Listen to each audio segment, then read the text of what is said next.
Everyone maintained a steady daily routine through their first months together. Their days typically started when Charlie was ready to get out of bed. Every once in a while, Charlie would have to bark continuously to get Kevin to unlock his suite door. Everyone would meet in Kevin's suite and sit together at the kitchen table to casually eat and drink. Rita and Ava would read Tony's notes from the previous day, and everyone would point out discrepancies, add revisions, and bring up new inspirations.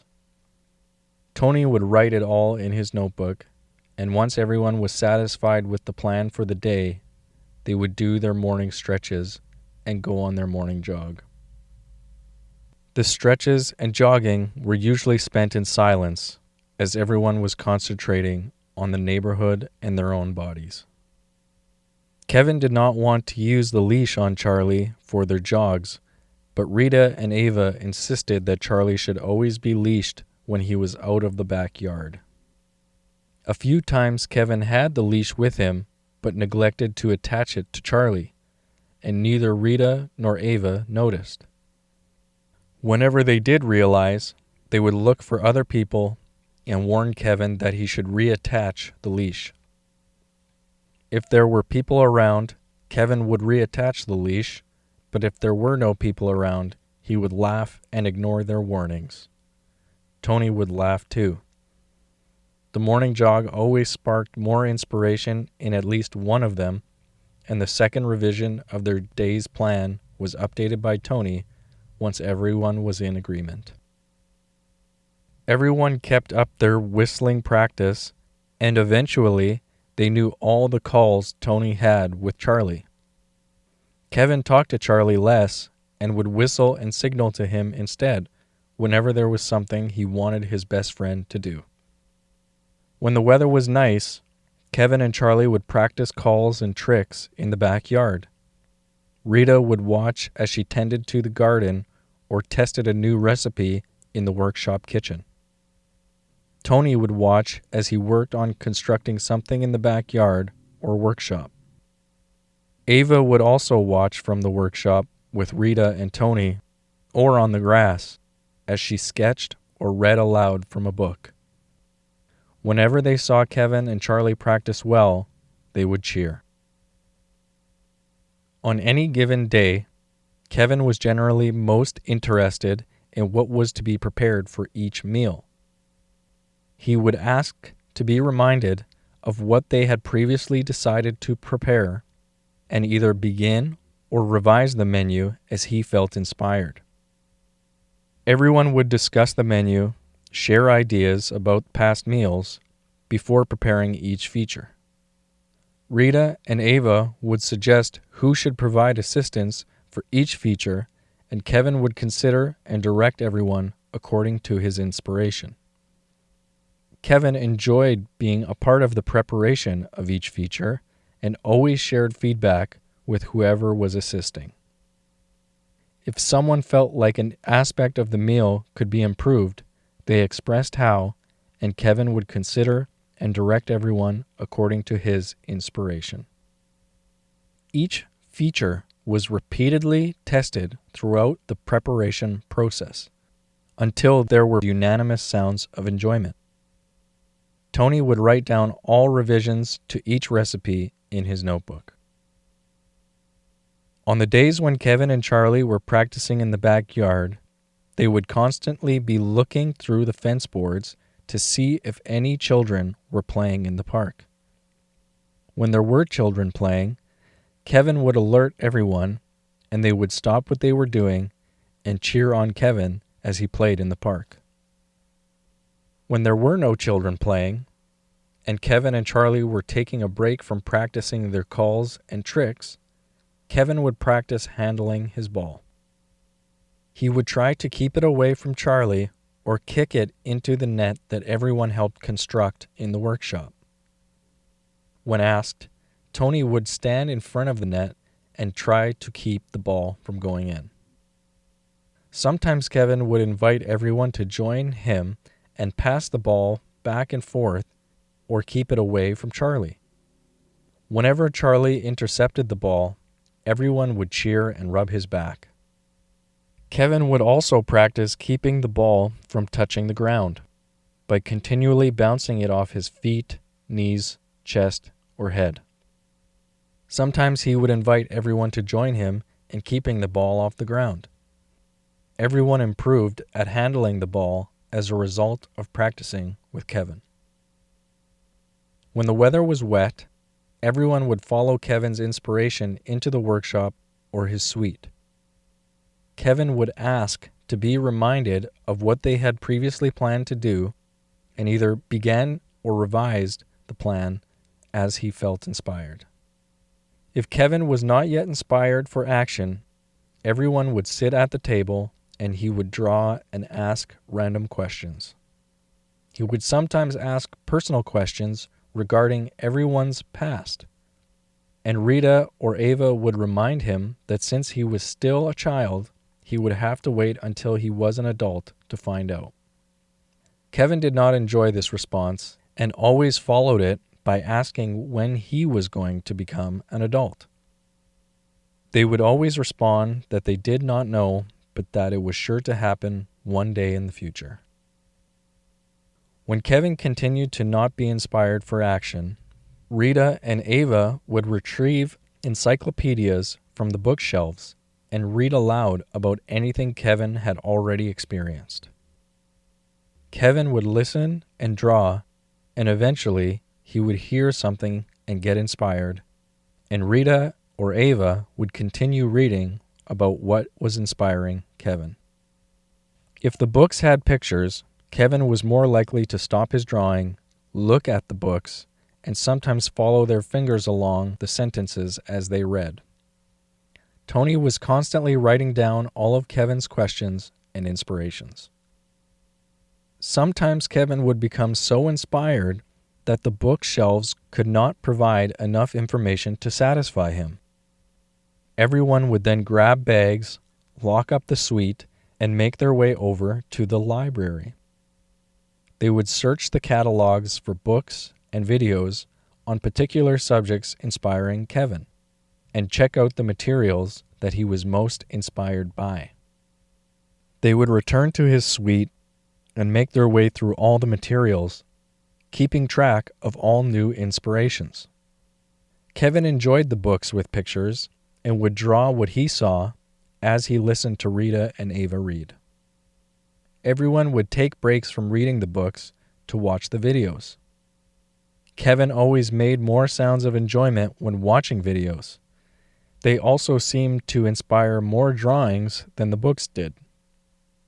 It was not long before every piece of wall in Kevin's suite was used to display his drawings.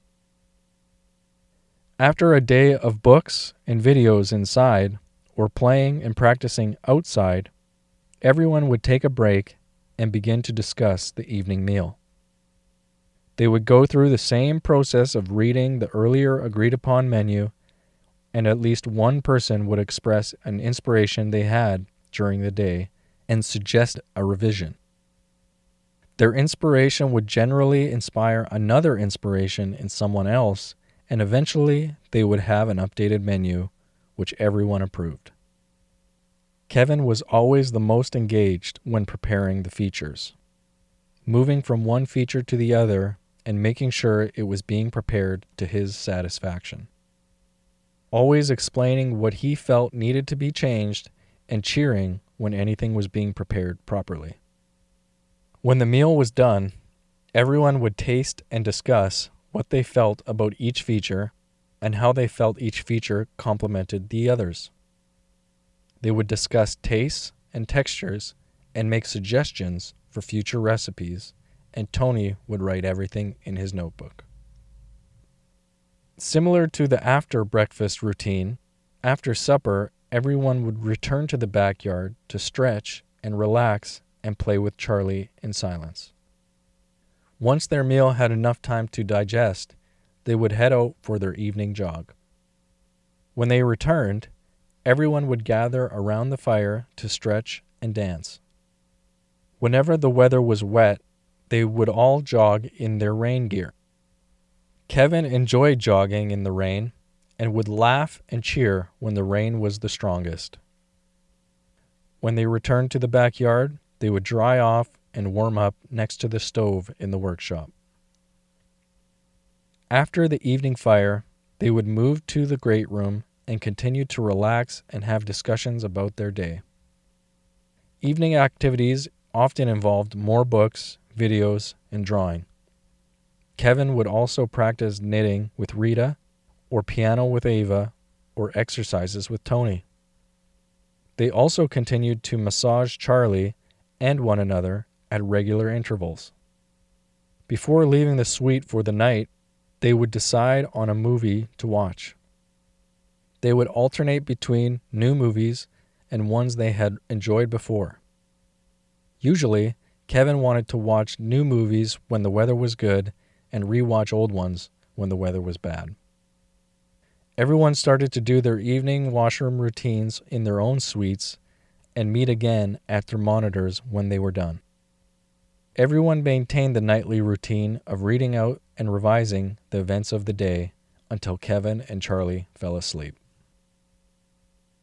They would stop reading and continue to type their thoughts and feelings on the day's events until they could not stay awake.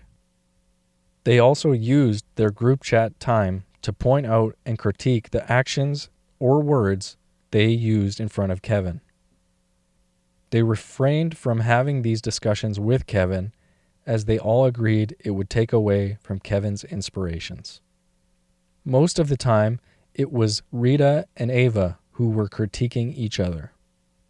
Often, Tony was left to remind them both that their thoughts and feelings were valid, that neither of them was exactly right or wrong, and that they should agree on a resolution which benefited Kevin the most.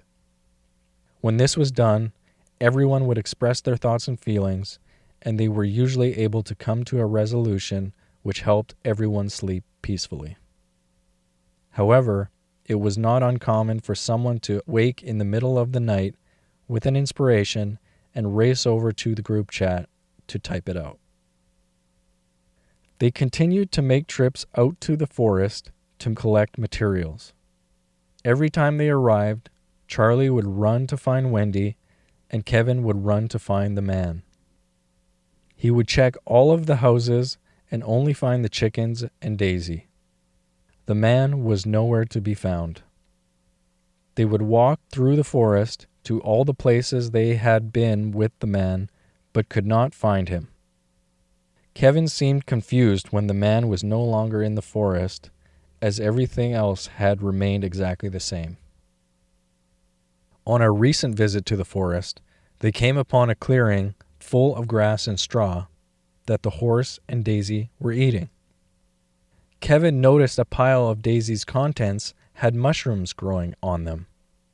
He asked everyone what they were, and they said he would find out when he was an adult. They walked further and found another clearing, which was on the edge of a lake. Tony handed everyone little trees, and they dug holes and planted the trees in the ground, watering them with the lake. Wendy ran into the lake, and Charlie chased after her. Kevin laughed as they splashed in the water and decided to chase after them. He walked into the water until the surface reached his chin, and wondered how Wendy and Charlie were out so much further from shore. Everyone joined Kevin and explained that they were running in the water to keep from sinking. Kevin started to run like a dog and laughed when he was able to keep his head above the water. Everyone cheered as Kevin chased after the dogs. When everyone was tired from running in the water, they rested on the shore of the lake. Tony grabbed a stone and tossed it along the lake's surface. As it touched the surface, it bounced and flew back in the air and continued to make smaller and smaller bounces until it disappeared into the lake. Kevin laughed and he grabbed a stone, threw it at the lake, and made one large splash before it sank. He laughed again and watched as Tony threw another bouncing stone. Tony showed Kevin how he held the stones in his hand and slowed down his hand motion for Kevin to see. Eventually, Kevin made his stone bounce once on the water, and everyone cheered. Tony wrote in his notebook. Kevin started to lose inspiration after returning to the house from the forest. He would sit at the table and draw the man walking with chickens, riding the horse, and flying around with birds. He would show everyone his drawings and explain what the man used to do in the forest. Everyone smiled and nodded. Rita and Ava confirmed Kevin's drawings by reading back in Tony's notebooks. When they would return to the forest to collect materials, Kevin would continue to look for the man. When he could not find the man, he would take his new drawings and leave them in the man's house. Leaving the drawings seemed to make Kevin gain some inspiration, and he started to get inspired by new things other than the man and the forest when he returned to the house. As there started to be less fruits and vegetables at the forest and at the house, they began to take their remaining harvest to the basement and place them in jars. Rita and Ava explained and demonstrated each stage of the process, and Kevin would repeat their directions. They would change the process and ingredients slightly for each jar and each type of food, record their steps, and catalog each jar. Rita and Ava explained that they would leave the jars to let them practice their tastes, and then they would come back later to test out which jars made the greatest sounds of enjoyment. At the end of the growing season, everyone returned to the forest to collect the last of the fruits and vegetables from the garden. Charlie ran to the forest to find Wendy, and Kevin ran to the clearing to look for the man. The man was nowhere to be found, but Kevin's new drawings of the man were now up on the walls, with all of the other drawings. There were also new drawings of everyone too. Kevin ran back to everyone and cheered and explained that there were new drawings in the man's house. Everyone smiled and nodded. Kevin explained that he knew the man was still in the forest, even though he could never find him. Everyone smiled and nodded, and Tony wrote in his notebook.